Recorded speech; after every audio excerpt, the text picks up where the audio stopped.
Peut-être que si je dois choisir, je pense que je vais choisir le cinéma. Le cinéma, ça reste quand même ta passion première. Ouais. Parce que le cinéma, je peux être qui je veux.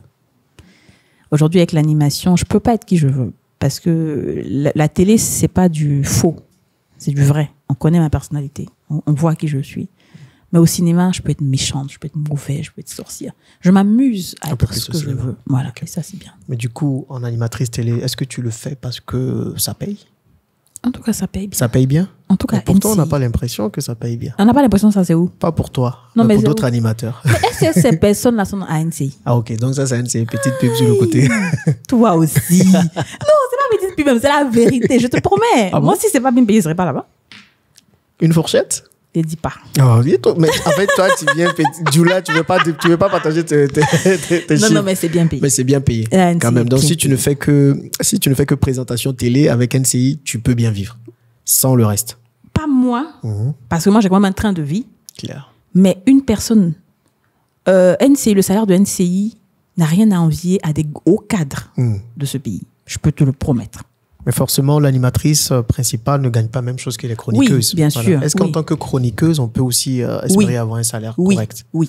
NCI vous paye bien. Il paye bien. Moi, je suis pas quelqu'un qui va dire des choses pour faire plaisir. On me connaît. J'ai un vrai franc-parler. Si c'était pas très, très bien, je ne serais pas là-bas. Ok. Et de tous les épisodes de Femmes d'ici que vous avez tournés, est-ce qu'il y a un épisode qui t'a spécialement touché, parlé, marqué, préféré? Lequel et pourquoi? Tu sais que moi, je fais 200 émissions par saison. Sais. Donc là, je suis à près de 600 émissions. Wow. Toi-même, là, dès qu'il y avait oublié que tu avais reçu. C'est après, j'ai vu que, mais oui, côté argent, en plus, c'est la personne même que je dois avoir dans ma vie. En fait, il y avait une émission, mais je ne pense pas que ce soit parce que l'émission était particulièrement bien. Mais ça, c'est un topo que j'ai jamais dit. C'était une émission, je pense, où une fille, on parlait de mère célibataire, je pense. OK? Et dans l'émission, j'ai pleuré. Bon, on sait que moi, je suis un peu sensible, j'aime pleurer. OK, mais qu'est-ce qui t'a fait pleurer? Mais en fait, c'était pas tellement ce qu'elle disait qui m'a fait pleurer. J'ai pensé à des choses. Et cette émission, du coup, je ne l'oublie pas.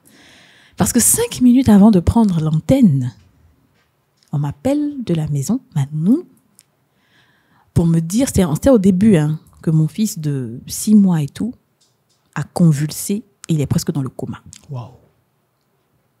Je suis à 5 minutes de l'antenne. Si je dis aux filles, elles vont dire Kadi, il faut partir à la maison. Mais je ne vais pas partir à la maison parce qu'elles ne sont pas préparées à prendre le relais là. C'est moi qui dois présenter.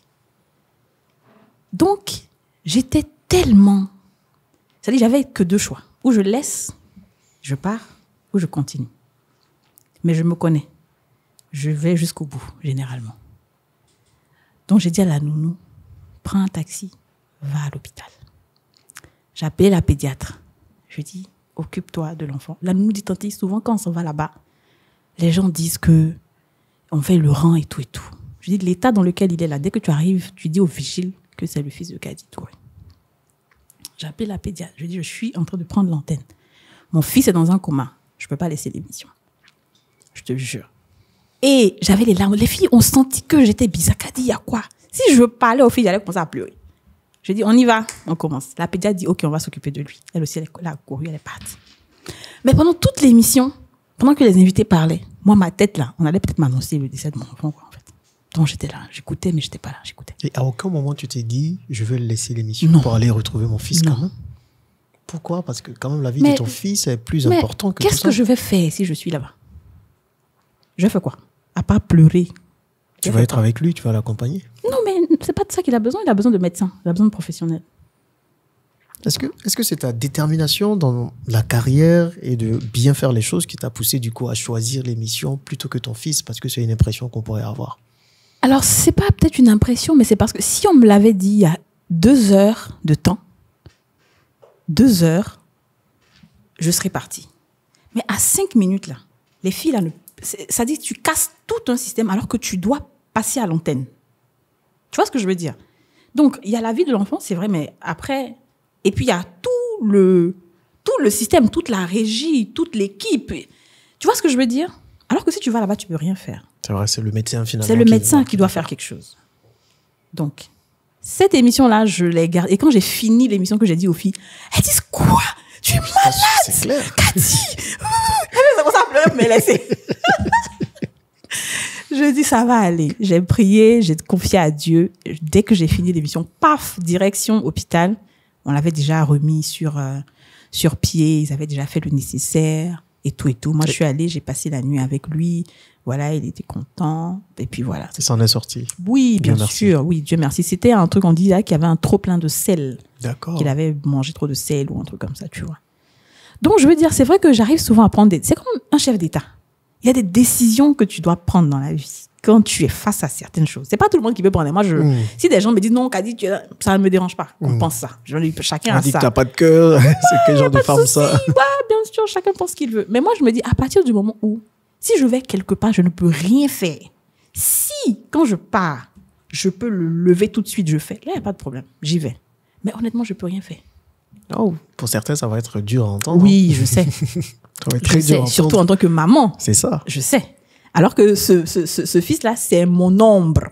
Mon ombre, là, c'est comme ça. C'est comme ça. Mais j'étais à 5, mais voilà, je sais pas quoi faire. Pourtant, des émissions, tu aurais pu en tourner autant que tu voulais après. Ouais, je sais. Mais je voulais pas lâcher aussi tous ceux qui étaient là et qui comptaient sur moi. Je voulais pas les lâcher là. Et je voulais pas que... Parce que quand je vais leur dire, elles-mêmes vont faire l'émission en étant tristes. Tout le monde va faire l'émission. Je vais mettre toute ma tristesse sur tout le monde. Donc moi, j'ai voulu être forte. C'est que 1 heure de temps. J'ai fait ce que j'avais à faire. 1 heure et puis t'es partie ensuite. Je suis partie. Donc pour toi, Dans cette émission-là, j'ai pleuré dedans. Donc finalement... Voilà, tout était mélangé en fait. Quand la femme la parle, moi-même aussi, là, je pleure aussi, j'ajoute tellement... Dans ma tête, il y a autre chose en fait. Ok, je vois. Donc ta volonté vraiment de ne pas casser le système, limite, on se dit, c'est beaucoup plus fort que ta propre vie. Non, c'est pas fort. En fait, c'est ce que je te dis, c'est pas fort. Ça aurait été quelque chose que je pouvais gérer, j'aurais laissé. Mais c'est pour ça que je dis souvent, il y a des décisions qui sont fortes à prendre. Quand tu es leader de quelque chose, il faut prendre en compte que tu as des responsables. Les gens comptent sur toi. C'est pas faux. C'est ça. Les gens comptent sur toi pour tout. C'est pour ça qu'il y a des décisions quand les leaders d'opinion, bien les politiques prennent. Moi, souvent, ça me choque pas. Parce qu'il y a des décisions difficiles dans la vie et tu es obligé de faire. Tu vois. Et surtout, comme je l'ai dit, ils partaient déjà à l'hôpital. C'est ça. La pédiatre était informée. Même tout le monde était... Ils s'en sont occupés. Et puis après, maintenant, moi, je suis venue, je passe la nuit là-bas. Il n'y a pas de souci. Il n'y a pas de souci. Tu vois. Je vais te montrer une autre image. C'est tellement passionnant, je ne vois pas le temps passer. J'espère que ça va. Ça va. Est-ce qu'on peut montrer cette image? Oui. C'est l'une des seules images de toi, de ta vie personnelle, qui a fuité. OK. Donc là, je pense que c'était à ton mariage. Oui. OK. Bien sûr, on ne voit pas qui est à côté. C'est ça. Donc, 2 questions. J'ai l'impression que tu veux garder ta vie personnelle, très personnelle et privée. Mais c'est pour ça.